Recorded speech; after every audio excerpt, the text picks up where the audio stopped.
अच्छा, आपके हटते ही अतीक वाली घटना हो गई थी? नहीं, अतीक की घटना तो मेरे सामने ही हुई आपके थी, सामने हुई थी, जिसमें राजूपाल का मर्डर हुआ था। तो उसके ऊपर फिर हम लोगों ने कार्रवाई की थी और बाकी रिजल्ट सबके सामने। नहीं, उसके अतीक का जब मर्डर हुआ तब आप नहीं थे डीजीपी? ना, तब मैं रिटायर हो गया था। बहुत से लोग कहते हैं कि ऐसा जो इनकाउंटर हुआ उसको लेकर सवाल उठाते हैं, टाइमिंग को लेकर सवाल उठाते हैं। देखिए, किसी भी घटना का दो पहलू होते हैं, कुछ लोग उसको एक्सेप्ट करते हैं, कुछ लोग उस पर डाउट करते हैं। लेकिन मैं इतना बता सकता हूँ बहुत कॉन्फिडेंस के साथ में कि जो घटना सामने आई वो घटना वैसे ही प्रकट हुई। अपराधियों का क्या अंत होता है? अपराधियों का यही अंत होता है, those who live by sword they die by sword. जो तलवार की धार पे जीते हैं वो तलवार की धार पे ही मरते हैं। तो वो अपराधी थे, इसमें तो किसी को शक नहीं है। अगर वो मेंबर पार्लियामेंट थे तो उनका आपराधिक बैकग्राउंड था। तो आपराधिक बैकग्राउंड से जब आप कहीं पहुंचते हैं तो वो अपराध की जो घटनाएं वो आपका पीछा करती हैं। और ये लॉ ऑफ जंगल अप्लाई करता है वहाँ। एक शेर राजा बनता है और बहुत सारे अपने जीवन काल में हत्याएं करता है, फिर एक दिन दूसरा शेर आता है, वो उसको मारता है और फिर वो जंगल का राजा बनता है। इस वाले में शेर कौन था? इस वाले में तो आपने देखा ही था कि कौन शेर था जो है।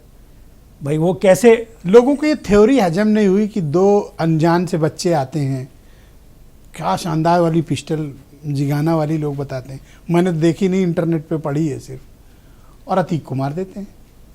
There is it possible? There is always a beginning. जब अतीक ने पहला अपना क्राइम किया था तो वो यंग सा बच्चा ही था, वो आया और उसने क्राइम कर दिया। तो there is always a beginning. Dawood Ibrahim ने जब अपना पहला मर्डर किया था, he was a very young boy और उसकी भी ऐसी ही बिगिनिंग थी। तो अपराध जगत में ऐसे ही लोग प्रवेश करते हैं। कोई अपराध जगत में ऐसा थोड़ी प्रवेश करता है कि 55 साल का मैच्योर आदमी है और वो बैठ के उसने कहा कि मैं अपराध करूंगा। अपराध तो युवा जो जोश होता है उसी से स्टार्ट होता है। दबाव तो आपके ऊपर भी रहा होगा? दबाव बहुत था हमारे ऊपर, क्यों नहीं होता है। गवर्नमेंट कोई नहीं चाहती कि उसके समय एक इस तरह की कोई घटना हो। No government wants. तो उस दबाव में कितने ऐसे काम किए आपने? हमने कोई दबाव में काम नहीं किया। हमने वो किया जो कानून से संबंधित है। अपने फोर्स को, अपने ऑफिसर्स को मोटिवेट किया। मैं आपको एक अच्छा बहुत उदाहरण बताना चाहता हूँ। एक सब इंस्पेक्टर था, वो अपनी ड्यूटी ऑफ करके अपना घर बन रहा था बनारस में। सब इंस्पेक्टर यादव था उसका, फर्स्ट नेम मुझे याद नहीं है। उसको बदमाशों ने गोली मार दी अकारण। हम लोगों ने ट्रैक किया, वर्कआउट किया। हमने बनारस पुलिस की टीम को खड़ा किया और उनको पूरा एक फ्री हैंड दिया कि आप ये काम करके दोगे तो जो मुंह मांगा आप कहोगे वो आपको इनाम देंगे जो है। और टीम ने वर्क किया। क्यों? पुलिस पे गोली चलाना हमने इसको बहुत सीरियसली लेते हैं। मैंने आज तक कोई ऐसा पुलिस अफसर नहीं देखा। अब जो बिल्कुल ही बेगैरत है तो मैं कुछ कह नहीं सकता, लेकिन पुलिस के ऊपर कोई गोली चलाए ये हम स्वीकार नहीं करते। ये थंब रूल है? ये थंब रूल। गोली का जवाब गोली से देंगे। तो उसको ट्रैक किया और वो इतना दुर्दांत गैंग निकला। ये 5 भाई हैं और ये पांचों बिहार के ठाकुरों का गैंग था, पांचों भाइयों का।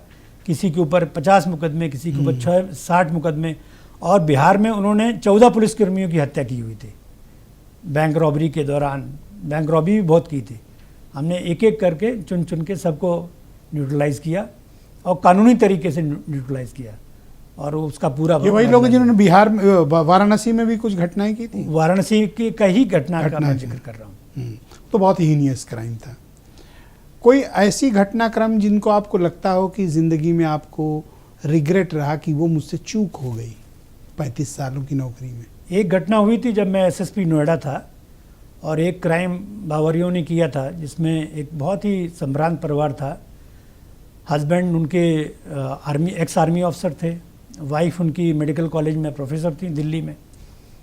और ये रात को क्राइम हुआ था और उसमें बस हमने एक, चूँकि मैं मेडिकल बैकग्राउंड का था, जब मुझे सूचना दी आर.के. चतुर्वेदी ने, जो मेरे एसपी सिटी थे, बहुत शानदार पुलिस अफसर थे, आप जानते हैं, बहुत नामी, ईमानदार। वो भी एसएसपी रहे थे, बहुत हार्ड वर्किंग।